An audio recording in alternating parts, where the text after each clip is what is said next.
નમસ્તે વિદ્યાર્થી મિત્રો, કેમ છો બધા? મજામાં? હું છું મિસ્ટર કેકે અને સ્વાગત કરું છું મારી YouTube channel learning with mister KK ની અંદર. આજે આપણે વિદ્યાર્થી મિત્રો ધોરણ 12 રસાયણ વિજ્ઞાનની અંદર નવો એક પાઠ શરૂ કરવાના છીએ અને જેનું નામ છે એમાઇન સંયોજનો. પાઠ છે નવમો પાઠ એમાઇન સંયોજનો. એકદમ ઈઝી પાઠ છે અને ખૂબ જ નાનો પાઠ છે અને પરીક્ષાની દ્રષ્ટિએ પણ ખૂબ જ અગત્યનો છે. શું છે આજનો પાઠ? ચાલો શીખીએ. એમાઇન સંયોજનો.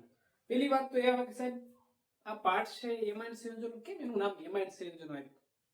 પેલા તો એમાઇન સંયોજનો છે શું, તમને જરાક એવી માહિતી આપી દઉં. એમાઇન સંયોજનો બીજું કાંઈ નહીં. તમે એમોનિયાનો અણુ જોયો? એમોનિયાનો અણુ એટલે કે ભાઈ NH3, બરાબર? હવે NH3 જે અણુ છે એમોનિયાનો, એમાં રહેલા 3 હાઇડ્રોજન છે. એ હાઇડ્રોજનમાં કોઈ પણ હાઇડ્રોજનનું વિસ્થાપન જો તમે આલ્કાઇલ કે એરાઇલ સમૂહ વડે કરો અને જે સંયોજન મળે એ સંયોજનને કહેવાય એમાઇન સંયોજનો. શું શું શું? એમોનિયાનો અણુ છે, એમાં રહેલા જે હાઇડ્રોજન છે એનું વિસ્થાપન આલ્કાઇલ કે એરાઇલ સમૂહ વડે જો કરો અને જે સંયોજન મળે એને કહેવાય એમાઇન સંયોજનો. ચાલો જોઈએ. જો લખ્યું છે NH3 ના અણુમાંથી એક અથવા વધારે હાઇડ્રોજન પરમાણુનું વિસ્થાપન છે કોના વડે? આલ્કાઇલ કે એરાઇલ સમૂહ દ્વારા વિસ્થાપનથી બનતા કાર્બનિક સંયોજનને એમાઇન સંયોજનો કહે છે. ખ્યાલ આવે વિદ્યાર્થી મિત્રો એમાઇન સંયોજનો છે શું એ? ઓકે, ચાલો. તો આ એમાઇન સંયોજનો આપણે શા માટે ભણી છે? પહેલા તો એ વાત આપણે મગજમાં આવે. એનું રીઝન તમને કહી દઈએ કે ભાઈ એમાઇન સંયોજનો છે આપણા વ્યવહારમાં ઘણી બધી જગ્યાએ વપરાય છે, ખૂબ જ જરૂરી છે. કુદરતમાં એ ઘણી જગ્યાએ મળે છે. કઈ કઈ જગ્યાએ મળે છે? જો લખ્યું કુદરતમાં ક્યાં ક્યાં મળે? તો કે છે પ્રોટીન છે, વિટામિન છે, આલ્કેલોઇડ્સ અને બધા હોર્મોન્સ એની અંદર આ એમાઇન સંયોજનો છે એ મળી આવે છે. બીજું કે વ્યવહારમાં કઈ કઈ જગ્યાએ વપરાય છે મેં એના અહીંયા સામે નામ લખ્યા છે. કયો ઘટક છે એ તમારા બોર્ડમાં કે તમારા પરીક્ષાલક્ષી કોઈ પણ MCQ ની અંદર GNT ની અંદર આવો ક્વેશ્ચન છે એ તમને પૂછી શકે છે એટલે એને તમારે એને યાદ રાખવાનો રહેશે, બરાબર? ચાલો જો એડ્રીનાલિન અને એફેડ્રીન બે એમિનો એસિડ છે. કેવા એમિનો એસિડ છે? તૃતીયક એમિનો એસિડ. આ એમિનો એસિડ છે મોટાભાગે વર્ગીકરણમાં તમે શીખશો. પ્રાથમિક, દ્વિતીયક અને તૃતીયક 3 પ્રકારના એમિનો એસિડ હોય. એમાં એડ્રીનાલિન અને એફેડ્રીન છે તૃતીયક એમિનો એસિડ છે અને એનું કાર્ય શું તો યાદ રાખજો કે રુધિર દબાણ વધારવા માટે વપરાય છે. કે ભાઈ મનુષ્યની અંદર જે રુધિર દબાણ છે કાર્યક્ષમતા ઘટી ગઈ, ટૂંકમાં એને રુધિર દબાણ તમારે વધારવું હોય તો એ ઇન્જેક્શન દ્વારા દેવામાં આવે, બરાબર? કુદરતી રીતે આ બંને ઘટક મળે છે. બીજું નોવાકેન કે જે એક સંશ્લેષિત પદાર્થ છે, માનવ સર્જિત બનાવેલો છે. ક્યાં વપરાય? દંત ચિકિત્સામાં નિશ્ચેતક તરીકે. તમે જોયું હશે કે ભાઈ દર્દી હોય ડેન્ટિસ્ટ બધા એ ડેન્ટલને લગતા, તો ડેન્ટિસ્ટ શું કરે કે એ દાંતમાંથી કોઈ પણ સર્જરી, ટૂંકમાં એ દાંતમાંથી કંઈક સડો દૂર કરવો કે કોઈ પણ કાર્ય કરવું હોય તો એ દાંતમાં ઇન્જેક્શન આપે અને એ જે દાંતનો ભાગ હોય બેરો થઈ જાય. તો હવે એ ઇન્જેક્શન આપે છે, એ ઇન્જેક્શન શેનું હોય? આ નોવાકેનનું હોય કે ભાઈ દંત ચિકિત્સામાં નિશ્ચેતક તરીકે બેરું કરવા માટે વપરાય, બરાબર? જો અને ત્રીજું બેનાડ્રીન છે એ પ્રતિહિસ્ટામાઇન ઔષધ છે જે પણ તૃતીયક એમિનો એસિડ છે. બીજું ડાયએમિનો ક્ષારો જે બધા એને આવશ્યક છે, બરાબર ને? એ બધા રંકો અને એરોમેટિક સંયોજનોની બનાવટમાં ઉપયોગી છે. જો આવા બધા ઘણા બધા ઉપયોગો હોવાને કારણે આ પાઠની અંદર આપણે એને ભણવાના છે. બીજું એમાઇન સંયોજનો જો કેવા પ્રકારનું હોય, જો અહીં તમને મેં કીધું ભાઈ એમોનિયા એટલે કોણ? કે ભાઈ NH3, બરાબર? એમાંના એના હાઇડ્રોજન NH3 આ રીતે હોય, તમને ખ્યાલ છે 3 હાઇડ્રોજન આ રીતે હોય આ રીતે H H અને H. એમાંના હાઇડ્રોજનનું વિસ્થાપન તમે કોઈ એરાઇલ કે આલ્કાઇલ સમૂહ વડે કરો અને જે સંયોજન બને એને તમે કહો છો એમાઇન સંયોજન. જો અહીં જ કર્યું છે NH3 માંથી એક હાઇડ્રોજન કાઢી નાખ્યો NH2 અને એની સાથે કોણ જોડાયું? મિથાઇલ. એટલે આનાથી જ નામ મિથેલેમાઇન, બરાબર? આ તમારું બેન્ઝીન રિંગ જોડાયું એટલે આનું નામ જો બે હાઇડ્રોજન છે એક કાઢી નાખ્યો એનો મતલબ આ થઈ ગયું એનિલિન, બરાબર? એવી રીતે જો બે હાઇડ્રોજન કાઢ્યા, બે બાજુ મિથાઇલ સમૂહ જોડ્યા, એવી રીતે 3 હાઇડ્રોજનનું વિસ્થાપન એરાઇલ સમૂહ વડે થયું. તો આ બધા જે સંયોજનો છે એ છે એમાઇન સંયોજનો.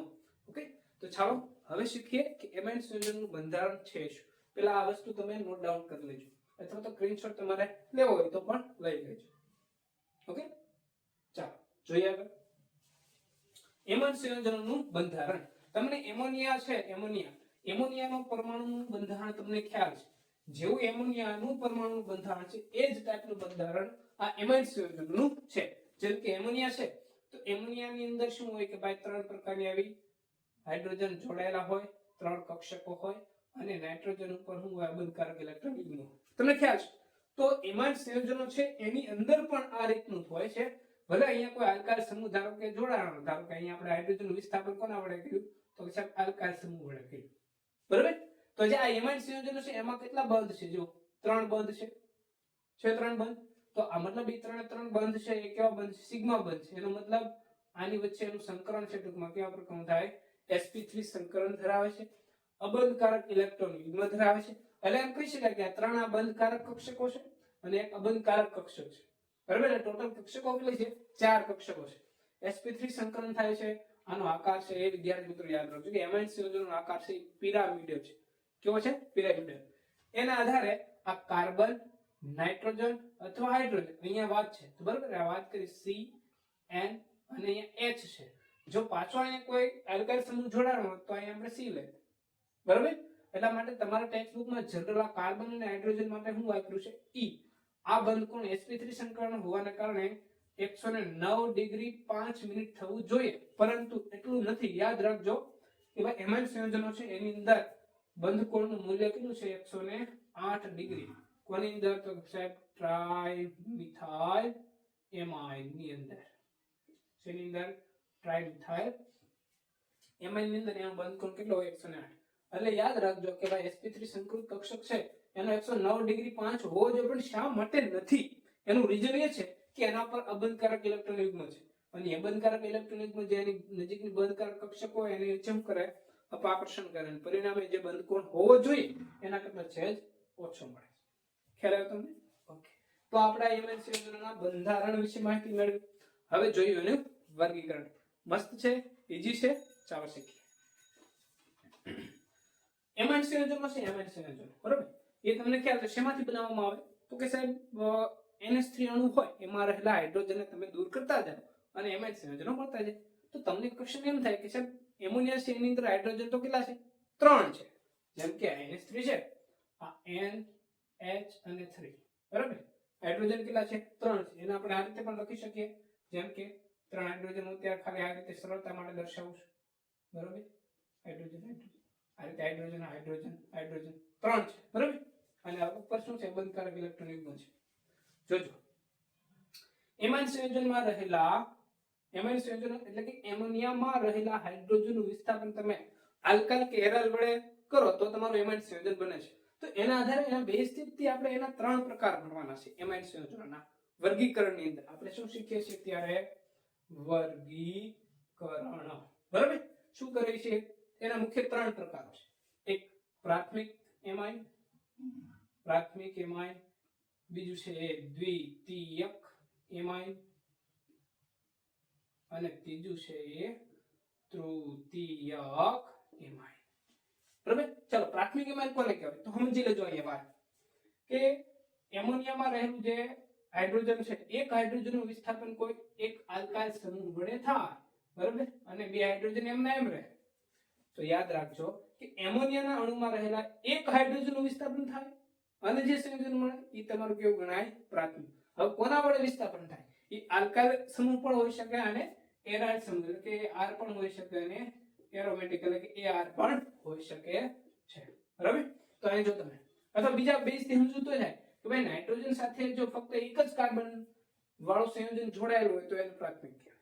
બરાબર? ચાલ દ્વિતીયકમાં શું છે? દ્વિતીયકમાં કાંઈ નહીં. જે નાઇટ્રોજન એમોનિયાનો પરમાણુ છે એમાંના બે હાઇડ્રોજન પરમાણુ વિસ્થાપન થઈ જાય. એનો મતલબ કે એક હાઇડ્રોજન રે અને બે હાઇડ્રોજનનું વિસ્થાપન કોના વડે થાય? તો કે સાહેબ કોઈ આલ્કાઇલ સમૂહ વડે અથવા એરાઇલ સમૂહ વડે. તો અહીંયા જો નાઇટ્રોજન બે કાર્બન સાથે જોડાણ મતલબ શું કહેવાય છે? દ્વિતીયક. અથવા બીજા બે થી કે બે હાઇડ્રોજનનું વિસ્થાપન થયું આલ્કાઇલ સમૂહ વડે એટલા માટે એ એમાઇન સંયોજનને શું કહેવાય? દ્વિતીયક એમાઇન સંયોજન. ચાલો તો હવે તૃતીયકની વાત કરવી તો તમારી જાતે તમે જવાબ આપી શકો. કઈ રીતે? કે ભાઈ એમોનિયા છે એમાં રહેલા 3 હાઇડ્રોજનનું વિસ્થાપન જો કોઈ આલ્કાઇલ કે એરાઇલ સમૂહ વડે થાય અને જે સંયોજન મળે એ કેવું ગણાશે? તમારું તૃતીયક. અને બીજા બે થી જો કે નાઇટ્રોજન સાથે 3 કાર્બન જોડાણ તો પણ તમે એને શું કહી શકો? તૃતીયક એમાઇન સંયોજન કહી શકો. બીજું જો નાઇટ્રોજન પરમાણુ સાથે સરખા અલ્કાઇલ સમૂહ જોડાણા હોય, આ જો અહીંયા સરખો છે CH3 અહીંયા સરખો છે, જો સરખો જોડાણા હોય તો એને સાદા એમાઇન સંયોજનો કહેવાય. જો જુદા જુદા, ધારો કે અહીંયા આ રીતે હોય CH3 અને Xe2H5 છે, તો આવા સંયોજનો એને કેવા કહેવાય તો કે મિશ્રિત. કેવા કહેવાય? મિશ્રિત સંયોજનો. ખ્યાલ આવ્યો તમને? તો આ હતું એમાઇન સંયોજનોનું વર્ગીકરણ. મુખ્ય 3 પ્રકાર થાય છે: પ્રાથમિક, દ્વિતીયક અને તૃતીયક. ચાલો શીખીએ શું છે એનું નામકરણ. જો વિદ્યાર્થી મિત્રો, જે એમાઇન સંયોજનો છે એનું નામકરણ છે આપણે શીખવાનું છે. એકદમ ઈઝી છે, કઈ અઘરું છે નહીં. પહેલા આપણે આલ્કાઇલ સંયોજનોનું નામકરણ શીખશું અને પછી એરાઇલ સમૂહનું નામકરણ શીખીશું. ચાલો બે નામ શીખશું આપણે. સામાન્ય નામ પણ શીખશું અને આઈયુપીએસસી નામ પણ શીખશું. એકદમ ઈઝી છે, કઈ અઘરું નથી. યાદ રાખજો કે ભાઈ એમાઇન સંયોજનો છે એનું સામાન્ય નામ તમને હું લખું છું. સામાન્ય નામ થાય છે આલ્કાઇલ એમાઇન. શું થાય છે? Alkyl amine. આ એનું સામાન્ય નામ છે. અને આઈયુપીએસસી નામ છે આલ્કેન એમાઇન. શું છે? આલ્કેનેમાઇન. બરાબર? હવે સમજો, ઈ બેઝ થી આપણે આ બધાના નામકરણ કરવાના છે. જેમ કે સૌપ્રથમ પહેલા હું લખવાનું છે આલ્કાઇલ શૃંખલા, અને છેલ્લે પાછળ શબ્દ કયો લગાડવાનો છે? એમાઇન લગાડવાનો છે. જો અહીંયા તમારું એક NH2 છે, પાછળ કેટલી કાર્બન છે? 2. એટલે એનો મતલબ કઈ શૃંખલા થાય તો કે ઇથાઇલ થયું. તો આપણે શું લખશું અહીંયા સામાન્ય નામમાં? Ethyl amine. ખ્યાલ આવ્યો? એવી રીતે અહીંયા કેટલા કાર્બન છે તારો? કેટલા છે જોવો જોઈએ NH2 સાથે? 1 2 અને 3. 3 છે એનો મતલબ પ્રોપાઇલ. એટલે લખશું આપણે N પ્રોપાઇલ એમાઇન. આ N શા માટે લગાડવામાં આવે? નિયમ છે આઈયુપીએસસી ના, તમને ખ્યાલ હશે. N કોને માટે લાગે છે કે 3 થી વધારે સરળ લાંબી શૃંખલા ધરાવતા હાઇડ્રોકાર્બન હોય બધા, એની આગળ N લાગે. તમને ખ્યાલ હશે. બીજું અહીંયા ધ્યાન આપો. હવે અહીંયા છે તમે જોશો કે છેલ્લેથી બીજો કાર્બન છે, જો 2 CH3 સમૂહ ધરાવતો હોય તો એને શબ્દ લગાડાય છે આઇસો. બરાબર? હવે આ આપણો એમાઇન સમૂહ તો છે, એટલે આપણે લખીશું શું આનું નામ? Iso propyl. હું લખીશું એમાઇન. ખ્યાલ આવ્યો તમને?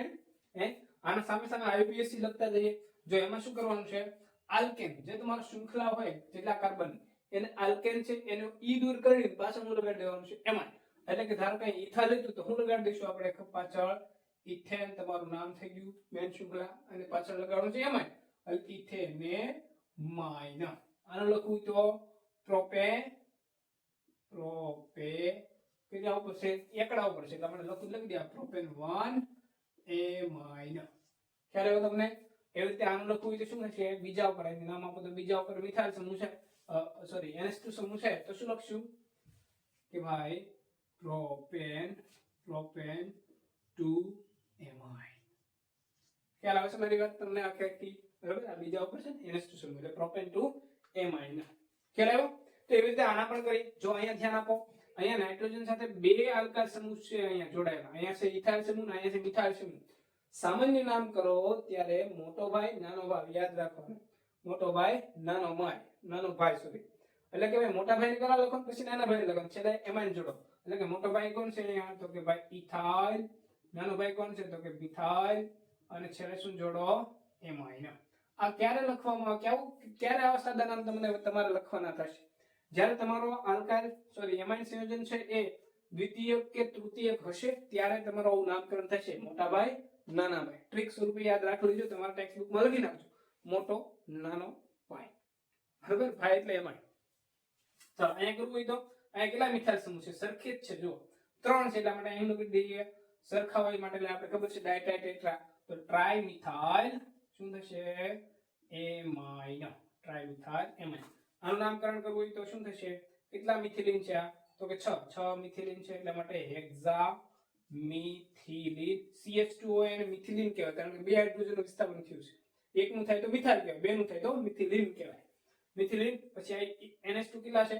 જો સરખા 2 વાર આવ્યા, એનો મતલબ શું લખશું આપણે? ડાય એમાઇન. ખ્યાલ આવ્યો તમને? એવી રીતે આનું નામકરણ આપવું તો આનું નામ છે એલાઇલ એમાઇન. શું નામ છે? એલાઇલ એમાઇન. જ્યારે દ્વિબંધ ધરાવતો કોઈ એમાઇન સંયોજન હોય તેનું નામ અપાય છે એલાઇલ એમાઇન. ખ્યાલ આવ્યો?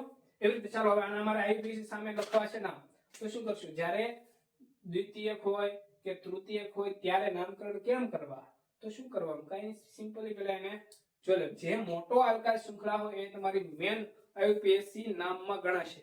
જેમ કે અહીંયા ઇથાઇલ છે તો ઇથાઇલ છે તમારું આઈયુપીએસસી માં ગણાય અને આ તમારી શાખા થઈ જાય. અને શાખા જે નાઇટ્રોજન સાથે જોડાણ એને લખવાનું નાઇટ્રોજન.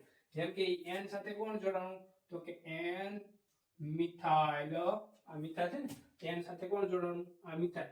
પછી આ આખી શૃંખલા કઈ થઈ, ઇથેન ની, તો ઇથેનેમાઇન. બરાબર. આ n શા માટે લખવામાં આવે, તો કે જેમ એ આલ્કાઇલ શૃંખલા શાખા તરીકે છે નાઇટ્રોજન સાથે જોડાયેલી છે. જો અહીંયા તો જો આ તમારું એક નામ થયું આ મિથેનેમાઇન, પણ એની સાથે કોણ કોણ જોડાયેલું છે, બે મિથાઇલ સમૂહ છે. બે લખવા માટે લખવામાં આવે છે NN ડાયમિથાઇલ મિથેનેમાઇન. ખ્યાલ આવ્યો તમને? ઓકે. એવી રીતે આનું નામ લખવું હોય તો શું થશે, જો જે એક પેલા સ્થાન ઉપર અને છઠ્ઠા સ્થાન ઉપર કોણ છે, એમાઇન સમૂહ, એમાઇન સમૂહ. બરોબર. તો શું લખશું આપણે, તો કે આપણે પેલું નામ શું લખશું, તો કે ભાઈ હેક્ઝેન 16 ડાયએમાઇન. ખ્યાલ આવ્યો? અને આનું નામ લખવું હોય તો તમને ખ્યાલ જ છે કે NH2 સમૂહ છે. આ તમારો કયો છે, ઘટક 1 2 અને 3. અહીંથી નામ આપો 1 2 અને 3, સોરી. બરાબર. NH2 સમૂહ છે તો શું નામ અપાશે, 3 છે એટલે પ્રોપ. બરાબર. કારણ કે તમારો ઘટક છે 3 કાર્બન એટલે પ્રોપ. કયા ઉપર છે, બીજા ઉપર ઇન છે અને પેલા ઉપર શું છે, એમાઇન, પ્રોપેન 1 એમાઇન. આનું નામ રહી ગયું આપણે, સો લખી દીધું હેક્ઝેન 16 ડાયમિથાઇલ. તો આ જે નામકરણ કર્યું આપણે એ આલ્કાઇલ સમૂહ ધરાવતા ઘટકોનું નામકરણ કર્યું. ઈઝી છે. આ ટ્રીક સ્વરૂપે તમે આગળ ચાલશો એટલે તમને એકદમ સરળતા રહેશે. કોઈ પણ સંયોજન નામ આ ટ્રીક થી કરશો એટલે સોલ્વ થઈ જશે. હવે જોઈએ એરોમેટિક નું નામકરણ. એરોમેટિક સંયોજનોનું નામકરણ આપણે શીખી લઈએ. આલ્કાઇલ સમૂહનું નામકરણ કરતા એરોમેટિક સંયોજનોનું નામકરણ ઈઝી છે. એરોમેટિક સંયોજનો છે એનું જે સામાન્ય નામકરણ કરવા જઈએ તો એનું સામાન્ય સભ્ય પેલા છે બેન્ઝીન રિંગ હોય તો એના ઉપર NH2 જોડી દો તો એ જે સંયોજન બને છે એને સામાન્ય નામ તરીકે આઈયુપીએસસી તરીકે પણ સ્વીકારેલું છે અને એનું નામ છે એનિલીન. જો એમ ધ્યાન આપો કે ભાઈ આ જે તમારો ઘટક છે કે ભાઈ બેન્ઝીન રિંગ ઉપર NH2 તો એનું નામ છે આઈયુપીએસસી શું સ્વીકાર્યું છે, એનિલીન. સામાન્ય નામ પણ છે અને આઈયુપીએસસી નામ પણ એનિલીન જ છે. અથવા જો એનું નામ આઈયુપીએસસી બીજું કરું તો બેન્ઝીનેમાઇન થાય. બેન્ઝીનેમાઇન. બરાબર. કોઈ પણ નામ બે હાચા છે તમારે કોઈ ખોટું પડી શકશે નહીં. તમને પૂછી શકે એમસીક્યુમાં કે નીચેના પૈકી એનિલીન નું આઈયુપીએસસી નામ જણાવો તો એનિલીન જ થાય એટલે બેન્ઝીનેમાઇન જ થાય. બરાબર. બે નામ સાચા છે. ચાલો અહીંયા જો મિથાઇલ સમૂહ જોડાણ, આ જે જોડાણ એને કહેવાય ઓથોટોલ્યુડીન. ઓથોટોલ્યુડીન. જો આનું આઈયુપીએસસી નામ છે સામાન્ય નામ છે યાદ રાખજો, એમસીક્યુ માં પૂછાઈ શકે છે. જો મિથાઇલ સમૂહ અહીં જોડાણ હોય તો મેટાટોલ્યુડીન, જો અહીંયા જોડાણ હોય તો પેરાટોલ્યુડીન. બરાબર. આ નામકરણ તમને ખ્યાલ હશે. ઓકે. હવે આનું નામકરણ કરવું તો આપણે શું થાય, આ એટલું આખી બેન્ઝીન રિંગ ઉપર NH2 એને તો આપણે એનિલીન કહીએ છીએ પણ બીજા ઉપર કોણ છે, મિથાઇલ. એટલે શું લખશું આપણે, 2 મિથાઇલ એનિલીન. ખ્યાલ આવે છે મેં કીધું તમને? ઈઝી છે કે અઘરું છે નહીં, ખાલી પ્રેક્ટિસની જરૂર છે. એવી રીતે જો આ શું છે તમારું, તો કે સાહેબ આ શું છે, પેરાબ્રોમો એનિલીન. કારણ કે પેરા સ્થાન ઉપર બ્રોમોન છે એટલા માટે પેરાબ્રોમો એનિલીન. આને નામ આપું તો 4-બ્રોમો એનિલીન. સાહેબ અમારે એનિલીન નથી રાખવું તો 4-બ્રોમો બેન્ઝીનેમાઇન. એ ઈઝી, બીજું કાંઈ છે નહીં, ખાલી એના નામકરણ છે અલગ અલગ રીતે કર્યા છે. બરાબર. આનું નામ કરું તો ડાય, તો કે ભાઈ ડાયમિથાઇલ એનિલીન. એનિલીન. તમારા ટેક્સ્ટ બુકમાં ભૂલ છે, અહીંયા લખ્યું છે NN ડાયમિથાઇલ. હવે NN છે એ આઈયુપીએસસી માં વપરાય છે એટલે ખાસ ધ્યાન રાખજો. અહીંયા નામ થશે ડાયમિથાઇલ એનિલીન અને આઈયુપીએસસી શું થશે, NN ડાયમિથાઇલ શું થશે, એનિલીન અથવા બેન્ઝીનેમાઇન એનિલીન. રેડી? ખ્યાલ આવ્યો? તો આ એનું એકદમ ઈઝી અને સરળ છે એ નામકરણ હતું. આલ્કાઇલ સમૂહ અને એરાઇલ સમૂહ બંનેનું નામકરણ છે. તમે મેં જે તમને શીખવાડ્યું છે એ રીતે કરશો એટલે એકદમ ઈઝી પડશે. બીજું કે આપણે આવા અવનવા વિડીયો છે દરરોજ મૂકતા રહેશું. મારી ચેનલમાં તમે નવા હોવ તો ચેનલને સબસ્ક્રાઇબ કરી દેજો અને આ વિડીયો તમારા મિત્ર સુધી શેર કરી દેજો. ચાલો મળીશું અન્ય વિડીયોમાં, ત્યાં સુધી બાય બાય.